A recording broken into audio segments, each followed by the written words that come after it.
आज के युग में जितनी जल्दी हम पैसों का कद्र करना सीख जाएं, वो उतना ही हमारे भविष्य के लिए अच्छा होता है और हमारे परिवार के लिए भी।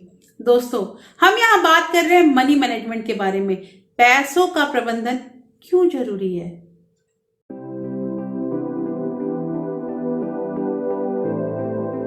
Hello everyone, welcome back to my channel real life with Tuku. कैसे हैं आप लोग? आई होप आप बहुत अच्छे होंगे और सेहतमंद होंगे और आप लगातार मेरी वीडियो के साथ भी बने हुए होंगे। दोस्तों, आज की वीडियो हम बात करेंगे मनी मैनेजमेंट क्या है।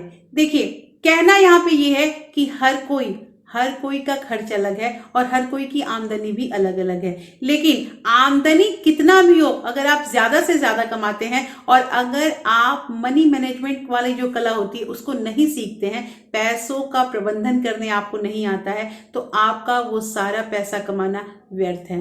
दोस्तों, कहना यह है कि पैसा बचाना और पैसे को मैनेज करना दो अलग अलग चीज होती है। जो लोग अपने पैसे को बहुत बेहतरीन तरीके से चलाते हैं, बहुत बेहतरीन तरीके से मैनेज करते हैं, उन्हें कभी भी किसी चीज की कमी नहीं होती है और वो बहुत कम समय में एक घर और गाड़ी उन्हें जरूर मिल जाती है, क्योंकि उन्होंने प्रबंधन अच्छा किया। आज से कुछ समय पहले मुझे मनी मैनेजमेंट करने नहीं आता है। जैसा मैंने स्टार्टिंग में ही आप लोगों को बताया था कि बचत करना तो आता था, निवेश नहीं आता था और निवेश के साथ साथ मैनेजमेंट भी नहीं आता था। लेकिन धीरे धीरे मैंने मैनेजमेंट सीखा कि कैसे क्या करना है और आज वही सारा चीज मैं आप लोगों के साथ शेयर कर रही हूं। दोस्तों, ये वीडियो बहुत इंटरेस्टिंग है क्योंकि यहाँ पे हम सीखेंगे कि मनी मैनेजमेंट कैसे करते हैं। बट वीडियो स्टार्ट होने से पहले एक नम्र निवेदन है कि अगर आप लोगों ने अभी तक रियल लाइफ विद टुकू को सब्सक्राइब नहीं किया है तो प्लीज सब्सक्राइब कर लीजिए अपने इस चैनल को और साथ में जो बेल आइकन है उसे भी जरूर प्रेस कर दीजिएगा, ताकि ऐसे ही इंटरेस्टिंग वीडियो की नोटिफिकेशन आपको मिलते रहें। दोस्तों, वीडियो पसंद आए तो एक लाइक जरूर कर दीजिएगा। तो चलिए स्टार्ट करते हैं वीडियो को। सबसे पहली चीज यहाँ पे ये आती है, अपने खर्चे को ट्रैक करें।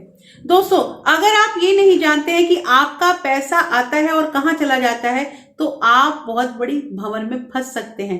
दोस्तों, कहना यहाँ पे ये है कि बहुत लोगों से आपने सुना होगा कि पैसे तो कमाते हैं लेकिन पैसे टिकते नहीं हो, क्योंकि खर्च इतना ज्यादा है कि हमारा पैसा सारा खर्च हो जाता है। लेकिन अगर उनसे ये पूछा जाए कि क्या आप बता सकते हैं कि आपका खर्च कहाँ कहाँ होता है, तो वो खुद भी बताने में असमर्थ होते हैं, क्योंकि उन्हें पता ही नहीं है।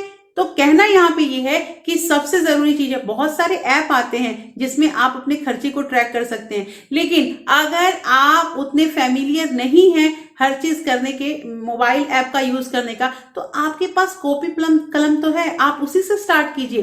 दोस्तों, मैं एक बहुत ही ओल्ड स्कूल थॉट है मेरे, तो मैं हमेशा हर चीज को लिखती थी। देखिए, अगर ये हम सोचेंगे ना कि हम हर एक चीज अपने दिमाग में रख लेंगे, तो दिमाग काफी छोटा है, उसमें सारी बातें नहीं आती है। तत्काल तो हम याद रखते हैं कि हमने यहाँ यहाँ खर्च किया, लेकिन आप ये ध्यान दीजिएगा कि 2 दिन के बाद हम भूल जाते हैं कि हमारे पैसे कहाँ खर्च हुए, ये चीज याद नहीं रह पाता है। तो कहना यह है कि सबसे जरूरी चीज ये है दोस्तों कि अपने खर्चे को ट्रैक कीजिए कि आपके पैसे कहाँ खर्च हो रहे हैं।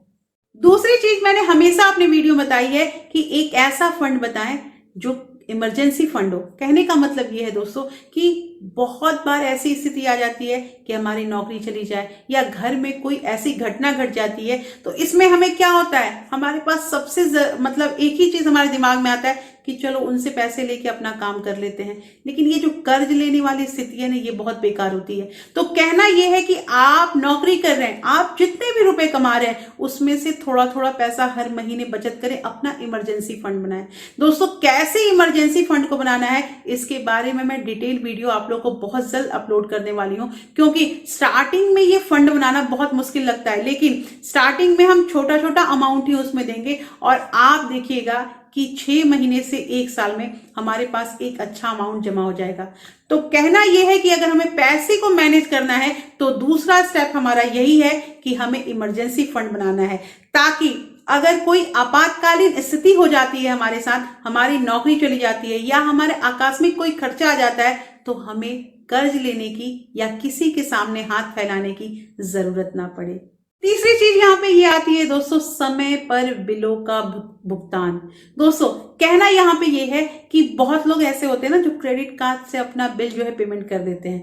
क्रेडिट कार्ड से बिल पेमेंट कर देते हैं, वो सही है और वो करना भी मतलब चाहिए ही। आपको बिल जो है वो समय पे देना चाहिए, क्योंकि अगर हम अपना बिल जो है ना वो टाइम पे नहीं भरते हैं तो एक तो पेनाल्टी अलग लगती है, और अगर ये क्रेडिट कार्ड का जो पैसा है वो समय पे नहीं भरते हैं तो उसकी पेनल्टी भी अलग लगती है। मतलब ब्याज के ऊपर ब्याज हमें देना पड़ रहा है। तो कहना ये है दोस्तों कि बहुत बार ऐसा होता है ना कि हम भूल जाते हैं कि हमारे बिजली का बिल कब हमें पे करना है, तो हमें हमारा जो ये पानी मोटर बिल है वो कब हमें पे करना है। तो इसके लिए बहुत ज़रूरी चीज़ है कि आप मोबाइल में रिमाइंडर लगा दीजिए कि हमारा इस डेट को ये पेमेंट करना ही करना है। देखिए, ये बिल जो अगर हम पर मंथ जमा करते हैं तो ये बहुत छोटा अमाउंट होता है, लेकिन जहां हमने बिल को ड्यू रखना शुरू कर दिया ना तो ये छोटा छोटा अमाउंट कब आपके सामने एक बिग अमाउंट बन के आ जाएगा, जो आपके लिए बहुत बड़ा सरदर्द बन सकता है। तो कहना यह है दोस्तों कि पैसों के प्रबंधन में तीसरा मेन पॉइंट हमारा ये हुआ कि हमें समय पे अपने बिलों का भुगतान जरूर करना है। चौथी चीज यहाँ पे ये आती है दोस्तों, मासिक बजट बनाना। देखिए, बजट के बना तो कुछ भी पॉसिबल ही नहीं है, और जैसा मैंने आप लोगों को बताया है कि बजट बना लेना कि बस हमने इतना किराया देना है, हमने इतना इलेक्ट्रिसिटी देना है, हमें इतना राशन चलाना है, ये काफी नहीं होता है। उस बजट पे चलना भी बहुत जरूरी है दोस्तों। स्टार्टिंग में बहुत ही आप लोगों को हंसी आती होगी कि अरे हर एक चीज कॉपी में कैसे लिख के मैनेज करेंगे, लेकिन आप ध्यान दीजिएगा, आप 3 महीने इस चीज को, इस जादुई, मैं तो इसे जादू ही कहूंगी, इस जादुई वर्क को एक बार करके देखिए, आपको पता चलेगा कि आप कहाँ थे और आपके कितने पैसे सेव हो रहे हैं और आप पैसों का प्रबंधन कैसे कर रहे हैं। यहाँ पे नेक्स्ट बात ये आती है दोस्तों कि बड़ी खरीदारी के लिए रुपए नकदी रखें। कहने का मतलब यहाँ नकदी का मतलब ये नहीं है कि आपको घर में सेव करना है। देखिए, अगर जो भी हम बड़ी खरीदारी करते हैं, अब बड़ी खरीदारी में अक्सर ऐसा होता है कि हमें घर खरीदना होता है या हमें कार खरीदना होता है, और अगर कुछ दिनों के बाद ऐसा भी होता है कि हमारे घर में शादी होती है। यही मेरे ख्याल से बड़े खर्चे होते हैं। तो बड़े खर्चों के लिए एक चीज याद रखिएगा कि अगर हम सोच रहे हैं कि हम होम लोन ले लेंगे और हम घर खरीद लेंगे, तो होम लोन में भी जो डाउन पेमेंट होता है ना, वो हमें खुद ही करना होता है दोस्तों। बैंक भी हमें जो लोन देता है वो 80% ही लोन देता है। तो कहना यह है कि अगर पैसों का प्रबंधन करना है तो जैसा मैंने सिंपल आप लोग बताया है कि गोल निर्धारित करना है, तो गोल में हमारा ये चीज भी आता है कि हमें कोई भी बड़ी खरीदारी करनी है उसके लिए अपने पास कैश रखना होगा। कैश मतलब फिर मैं यही कह रही हूं कि घर में रखने के लिए मैं नहीं कह रही हूं, आप बैंक में ही सेव कीजिए, आप एफडी ही बना के रखिए, लेकिन आपको 10% तो हर चीज के लिए डाउन पेमेंट की तैयारी करनी ही होगी। नेक्स्ट पॉइंट है दोस्तों कि रिकरिंग चार्जेस का ध्यान रखें। अब कहना यहाँ पे ये है कि बहुत सारे सब्सक्रिप्शन या बहुत सारे ऐसे हम मतलब मेंबरशिप वगैरह ले लेते हैं जिसका यूज नहीं होता है।